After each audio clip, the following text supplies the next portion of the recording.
कार्यकर्त्यांना पोलीस ताब्यात घेत आहेत। पोलिसांनी कार्यकर्त्यांमध्ये बाचाबाची होताना आपल्याला पाहायला मिळते।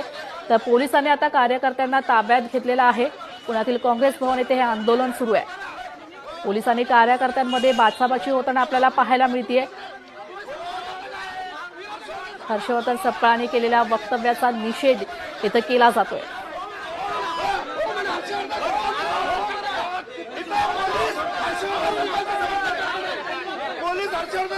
समर्थन करतात आम्ही आंदोलन